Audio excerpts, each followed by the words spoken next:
Welcome back to 65 Drums. My name's Justin. Today's another episode of Edrum News, the part of the show where I keep you guys up to date on everything happening in the world of electronic drums. In today's video, we're covering the brand new Roland SPD-SX Pro and some new triggers from RTOM. Okay, let's start off with Roland first. This brand new update to their lineup has been very long in the making. When it comes to the TD series or the VAD line of drums, we can expect at least like one or two new drum sets every single year. But that is not true with their sample pad line at all. If anything, it's been taking longer with each new iteration. And while there was a slight spec bump in 2018 with the SPD-SX Special Edition, it's been 11 years since the SPD-SX has been fully revamped. Now, it's important to mention that the Pro variant is a variant. It's not replacing the regular SPD-SX.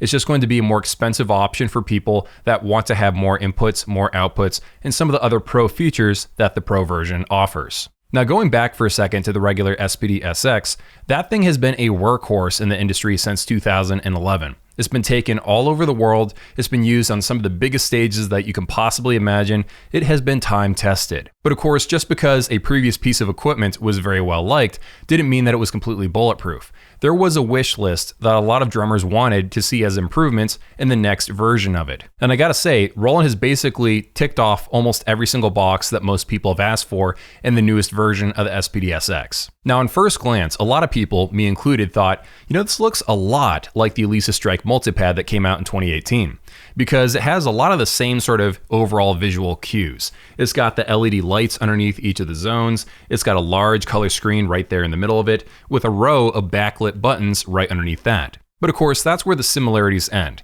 because there's a lot going on under the hood of the SPD-SX Pro. And the best way I could think of to show you what it's capable of is just to do a feature-by-feature comparison against its little brother, the regular standard SPD-SX. Starting off with dimensions, the SPD-SX Pro is actually a couple of millimeters smaller, but also slightly heavier at the exact same time. The sound library on the Pro version is a lot larger, 210 versus 1,550. The larger sound count is definitely enabled by the fact that it has a much larger memory. The standard SPD-SX is 4 gigabytes, the red version is 16 gigabytes, and now the Pro version is 32 gigabytes. I realize that doesn't sound like a lot on the surface because your cell phone probably has like 128 gigabytes of storage, but even 32 gigabytes is like dozens and dozens of hours of audio. Moving ahead to kit count, the SPD-SX gives you 16 or 100 in total. The Pro version gives you 43 preset kits or 200 kits in total. Now, a lot of working drummers like to chain different kits together in set lists. That way, by pressing one button, they can jump between kit number 8 and number 3 and number 27 in a very seamless way. The standard version gives you 8 kit chains. Meanwhile, the Pro version gives you access to 32 kit chains or set lists. Now, moving ahead to file types, they're very similar. There's a slight bump though on the Pro side. The max polyphony of the SPD-SX is 20, the SPD-SX Pro is 32. Now let's move ahead to inputs and outputs. This is a really big differentiating factor between the two options. So for some drummers out there that have these really giant hybrid kits, they've had to buy a drum module and also an SPD-SX, because the SPD-SX only gives you 2 pad inputs, or 4 if you use cable splitters, and that turns them into single zone pads. Thankfully, the Pro doubles that. So they give you 4 pad inputs or 8 if you use splitters. Both sample pads also give you a foot switch, but on the SPD-SX Pro, they also give you a hi-hat input as well. This has been something that a lot of drummers have been begging for, and Roland kept telling them you have to go buy the Octapad instead. They kind of split their multi-pad lineup in half, one with the Octapad that gave you the hi-hat control and built-in sounds, and then you had the SPD-SX that basically was more geared towards people doing one-shot samples that they brought in themselves. But now with the Pro, they're kind of blurring the lines between those two versions of their pad lineup.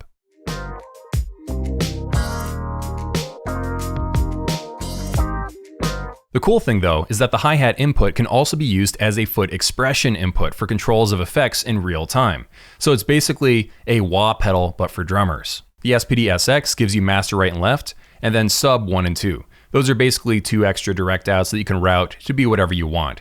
And if you use panning inside of the old SPD-SX, you can basically get 4 direct outs of 4 individual instruments, let's just say. Meanwhile, on the SPD-SX Pro, you get master right and left out, plus 4 mono direct outputs. All of these outputs are balanced. That's very important when you're playing live. The SPD-SX gives you access to 21 different types of effects. you get 3 effect engines that can be used at once. On the SPD-SX Pro, you get 4 effect engines that can be used all at once and 53 different types to choose from, plus sidechain capabilities. You can also EQ layers A and B independently, which I found to be very cool. Now let's move ahead to the lights. On the front of the Roland SPD-SX, you get these tiny little dots that are next to each of the individual zones, and some of the buttons are backlit. For some people out there, this is just not enough. If you're a famous drummer like Ricky Lewis playing for The Weeknd, sometimes he would use glow-in-the-dark gaff tape. That way you could really see the differences between the different zones when the lights go out between a song. Thankfully, the Pro version gets rid of that problem altogether, because there are now customizable LED lines under and by the side of each zone. Now let's move ahead to triggering. On the Roland SPD-SX, over the years, there have been some people complaining that the top 3 zones are a little bit, iffy sometimes, depending on the angle of attack and stuff like that. Well, on the new version, they've kind of improved all of that. Every zone is more sensitive, including the top 3 zones, and you can hit them at different angles and they always trigger. Roland also mentions that the SPD-SX Pro has better crosstalk suppression. Now let's move ahead to sequencer options. On the SPD-SX Pro, they've enabled a 16-step sequencer option. That way, if you have a really complicated pattern that you have to play correctly every single time, you can place all these different sounds in a 16-step pattern in order and assign it to one pad. Not to get too complicated, but both of these pads can let you link different pads. So let's say you want to hit one pad and hear 2 sounds from 2 different pads.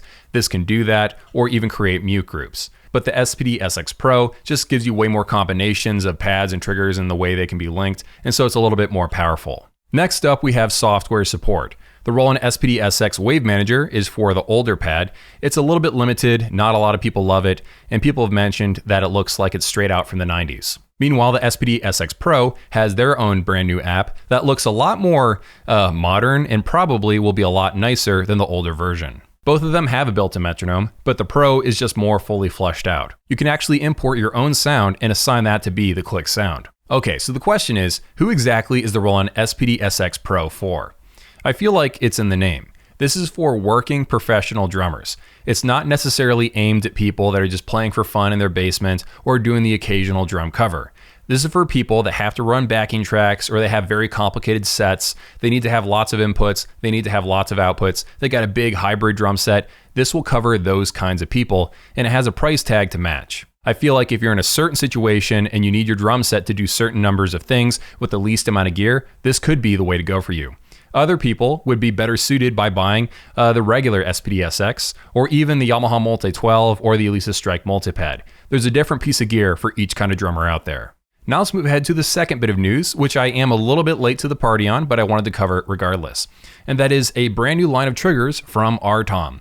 Now, to jog your memory, in case you've forgotten about this company by now, RTOM makes a set of mesh heads and clip-on mesh heads that allow you to switch your acoustic drum set into electronic very, very quickly. They offer a couple of different products that you may have seen already, or maybe even played if you've been to a music store.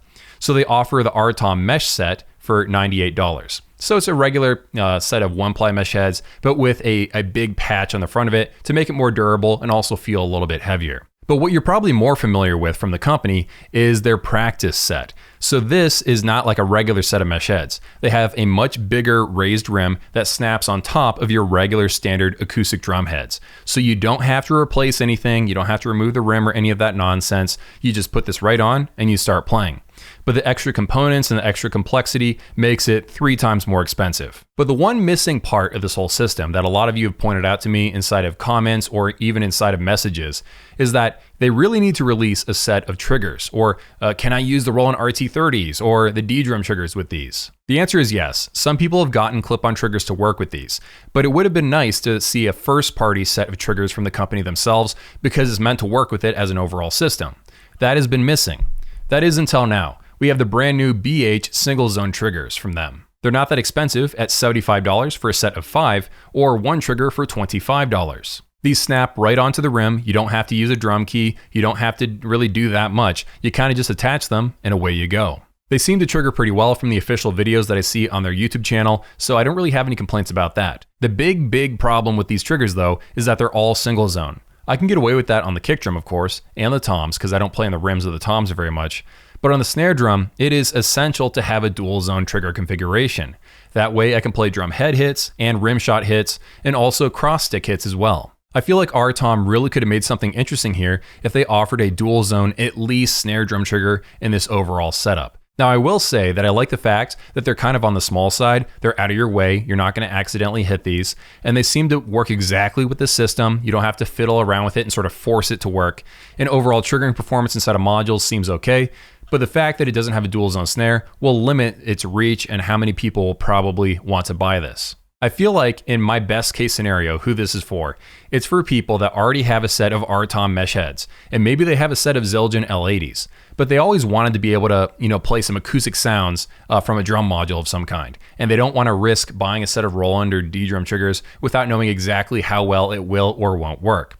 So this is a first-party solution for those kinds of people, and if you're okay with not having a dual zone snare drum trigger, then this might be useful for you, and it's really not that expensive at $75. At least that's my read on the situation. Let me know what you guys think down in the comments below. By the way, if you want to see these videos before anybody else, consider supporting 65 Drums over on patreon.com. Also, you get a little bit of my behind the scenes thoughts on how I made the videos and different things like that on Patreon as well. Have an awesome day. See you guys in a few.